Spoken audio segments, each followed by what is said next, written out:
Assalamualaikum dear students. Today is lecture 7. Topic of today lecture is requirement gathering. Some of these this is the agenda for today lecture. Some of these topics we have already covered in lecture 6. Today we will study reviewing requirements, section of requirement documents, managing changing requirements, difficulty and risk and domain in requirement analysis. First is reviewing requirements. The review process normally consists of with the formal requirements review meeting at which all stakeholders are present. The stakeholders should have received the document well in advance in order for them to have read it. Ideally, most of the problems should have been eliminated by the review of earlier draft or prototype, so that the formal review should not raise major controversies. However, if extensive changes are identified, then further formal review may be needed once the changes are made. Each individual requirement should be carefully reviewed. In order to accept the requirement, we should review the requirements in order. First is have benefits that outweigh the cost of development. Cost benefit analysis is an important skill in the software engineering. You sum in financial terms the benefits of the requirement, such as improvement in productivity or sale, and compare this to the sum of cost, development cost, hardware needed for the user, training user, and ongoing maintenance. For example, cost benefit analysis can be performed with a considerable attention to detail. However, a very rough estimate can often quickly show that the requirements can provide only a minimum benefits but cost substantially more than this to develop. Such a requirement should be eliminated immediately. Second is be important for the solution of the current problems. Many ideas might be useful to implement and might have benefits that outweigh their cost. Unfortunately, you have to rigorously weed out the less important ideas in order to reduce the total time required to develop the system and to reduce risk by keeping the software from becoming very complex, overly complex. The less important ideas can be deferred for future considerations. One of the most important rules in software engineering is 80-20 rule, which say that 80% of the user problem can be solved by 20% of the work. You should initially consider producing only that first 20% of the system. The 80-20% rule is called a Pareto principle. Third is be expressed using clear and consistent notations. Each requirement should be expressed using a language that the customer can understand and should be consistent with other requirements. Requirements are normally expressed in a natural language such as English, sometimes supplemented by a formal mathematical language and often by some form of diagram. Whichever format is used, consistent style should be applied throughout the requirement documents. We suggest that English sentences should be used present tense, active voice, and express that the system is to do in response to various input. Fourth one is be unambiguous. It's typical to find that English sentence can have more than one meaning. Often this because words have several closely related meanings. For example, the following requirement has two ambiguities. When the user selects an aircraft, the systems assign it to a flight. The first ambiguity is to do with the word aircraft. Does it mean a specific plane or does it mean a class of aircraft like Boeing 747? Secondly, what does the word flight mean?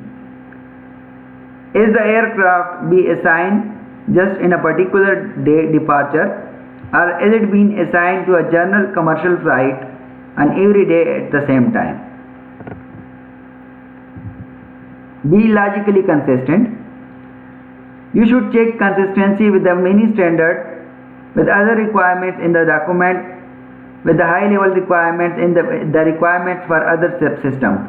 In a large system, it can be very hard to be sure that the requirement does not contradict some other requirement in some subtle way. And in fact, considerable research effort is spent finding out to automatically check requirement document for consistency. However, since such tools require the document to be written using mathematical language and do not yet work very well for the large system, careful proofreading is required for that. Number 6 is lead to a system of sufficient quality. A requirement should contribute to a system that is sufficiently usable, safe, efficient, reliable and maintainable. It takes a good deal of expertise to judge whether requirements meet these needs. For example, to assess the safety of a critical system, formal mathematical proof techniques may be employed. To assess usability, the requirements can be validated against a checklist of user interface design principles. Number 7 is be realistic with available resources. A requirement is realistic if the development team has expertise and technology to implement it on the required platform within budget and cost available. If there is any doubt about whether the requirement is realistic, further analysis is required. For example, if there is necessity about whether efficient algorithms be found to perform some computations, then experimental prototyping should be developed and tested before committing to make the computation requirements. 8 is be verifiable. The requirement documents will not only the base for the subsystem design but also for testing the system. There must be some way that the system can be tested so as to clearly conclude whether or not the requirement can be correctly implemented. As we mentioned earlier, this issue is mostly a concern for quality and platform requirements. For example, the search result must be obtained rapidly as not verifiable because it's too weak. Reader will wonder what rapidly means. 9th is be uniquely identifiable. It's important to be able to refer each individual requirement. This is necessary in requirement review meeting so that people can indicate which requirements they want to discuss. It's also necessary in design document to be able to say which requirement is being implemented by a given aspect of design, a quality called traceability. 10th is not ever constrain the design of the system. As we have mentioned before, the requirement should avoid indicating how it will be implemented in order to give the designer as much freedom as possible to make decisions. The document should be sufficiently complete. We already discussed how documents should either give a high level overview or be more detailed. However, at chosen level of granularity, it should cover all the functionality of the system or subsystem. It should also include all appropriate quality, platform and process requirements. The document should be well organized. In a particular, it should be carefully designed so that its structure can be easily understood. It can be quickly scanned. Any given requirements can easily be found. This means giving it a clear title, dividing it into sections with meaningful heading and subheading. Reasoning should be clear. Rationale should be provided for all the requirements that involve a large amount of analysis, that are controversial, or for which several alternatives are considered. Providing rationale serves several functions. It reduces the need for software engineer in the future to have to repeat your analysis when they make changes. It convinces the reader that you did in fact consider the alternative, and it alerts the reader to the fact that the requirements may be controversial. The document should be agreed by all the stakeholders. Requirements should only be considered definitive when all the stakeholders agree they are to be implemented. The process of negotiation must result in trade-off being made. A group of stakeholders may agree to a certain requirements only if change made to some other requirements. For example, one group may want to run the software on older computers. They may only agree to constrain the software to run only a new, fast computer if web interface is added to it. Section of requirement documents. First is problem. Provide a description of the problem the system is being to solve. We have to define the problem in detail. Second is background information. Give information that will help reader to understand the requirements. It should contain references to the domain analysis document, standards and the requirements of related subsystem. In this section, you can also discuss important issues you consider in the rationale for your decisions. Environment and system models. Provide the context in which the system runs with the global overview of the system and or subsystem. Diagrams are very useful here. You should describe the hardware on which the system will run and may other subsystem or software with which it will interact. Functional requirements. As discussed earlier, describe the services provided to the user and to other system. Describe the input, output, computations and timing. Diagrams are again very useful. Quality, platform and process requirements. As discussed earlier, describe any constraint that must be imposed on the design of the system. Managing changing the requirements. One of the most important things to realize about the requirement is that they change. Just because you have written a requirement document and have obtained approval by all the stakeholders does not mean that you confidently design and implement the system specified. By the time the system is delivered, the user and customer need will likely to have evolved so that the requirement is documented no longer completely solve the customer problems. The following are some challenges of change to anticipate. Business process change. Business regularly adjusts the way they do things in order to better compete in the markets or only because they gain expertise and decide that alternative approach is better. Change to the business process can also be prompted by such things as change in law as well as growth or rearrangement of the company. Second is technology change. A new release of the operating system or some other system with which your system interacts may force you to reassess the requirements. Better understanding of the problems.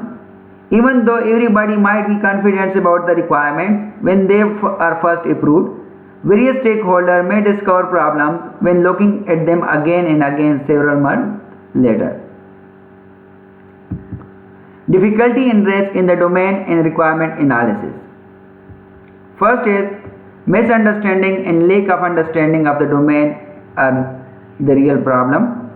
The software developer may make invalid assumptions and hence create poor requirements or designs. Even consumer or user who are experts in the domain may not possess the kind of knowledge that can be easily communicated to others, and they may define their problem too broadly or too narrowly. The solution of this problem or risk is make good use of domain analysis, prototyping and other requirements, gather techniques to help bring to the light any misunderstanding and to help clarify the real problems. Second is requirement can change rapidly.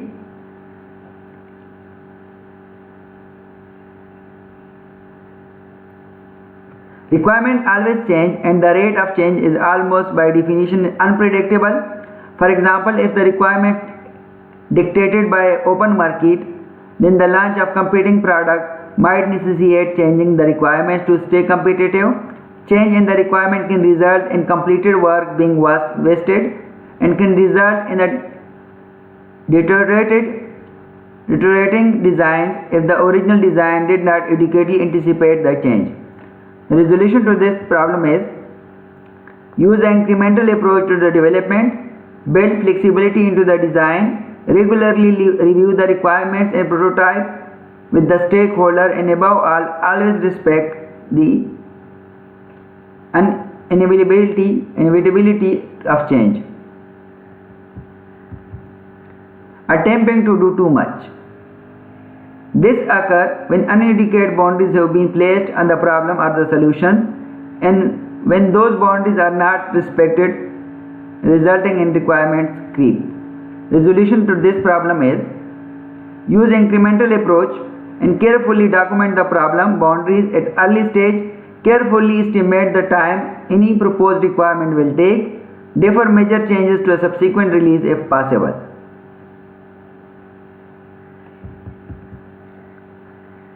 It may be hard to reconcile conflicting set of requirements. Different stakeholders may be very different view about what should be developed.